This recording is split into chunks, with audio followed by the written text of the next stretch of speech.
iglesia o tu familia es el hijo, eso es inaceptable. Nunca llegarás a ser lo suficientemente mayor para tomar tus propias decisiones delante de Dios. Esto puede parecer algo duro, pero es verdad. Esta iglesia o tu familia o esta institución nunca serán lo suficientemente maduras como para tomar sus propias decisiones. Dios dice: yo soy papá y solo yo debo tomar las decisiones. 3. Cuando comenzamos a tomar nuestras propias decisiones y comenzamos a convertirnos en dueños de nuestras propias vidas, es cuando comenzamos a dirigirnos lejos del sueño de Dios y más cerca de la desgracia. A cuando una persona, sin preguntar a Dios lo que debe comer o no, elige por sí misma lo que comerá, está camino a la destrucción. Ve cuando una persona se casa con alguien sin preguntar a Dios si debe hacerlo o no, entonces está en peligro de ser infeliz para siempre. Fe cuando alguien viste, habla, piensa o hace cualquier cosa por muy mínima que sea sin consultar con Dios si debe hacerlo o no, corre un gran peligro. De si hacemos esto estamos destruyendo el sueño de Dios, siendo motivo de tristeza para Dios, siendo motivo de tristeza para nuestros progenitores o seres queridos y por último siendo aún para nosotros mismos motivo de insatisfacción y desilusión.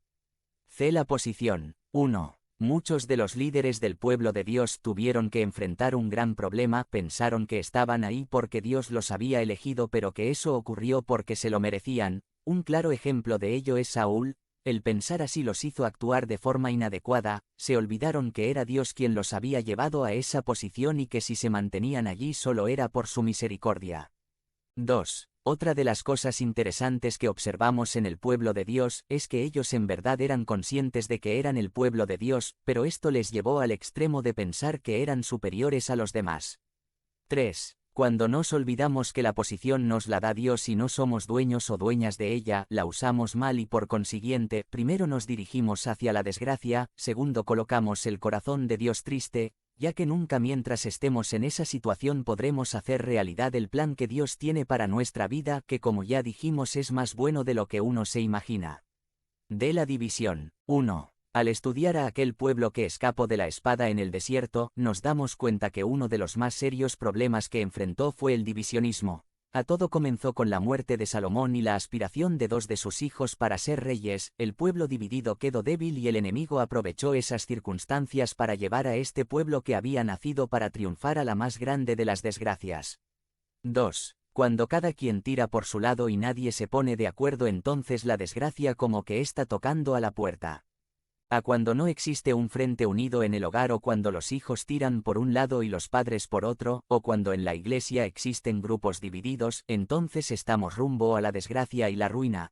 Ve a quién hizo que existas tú. Al verte en esa situación solo le queda llorar, porque sabe él que sus sueños o sus planes y deseos para ti nunca se harán realidad, es decir, en una pareja desunida, en una familia dividida, en una iglesia dividida, o en una persona que tiene el alma dividida, Dios se ve limitado para obrar. El formalismo. 1. El pueblo de Dios no solo tenía problemas por su lucha de independencia o por la forma como trataban a los demás o por el divisionismo en que vivían, lo peor de todo era su formalismo.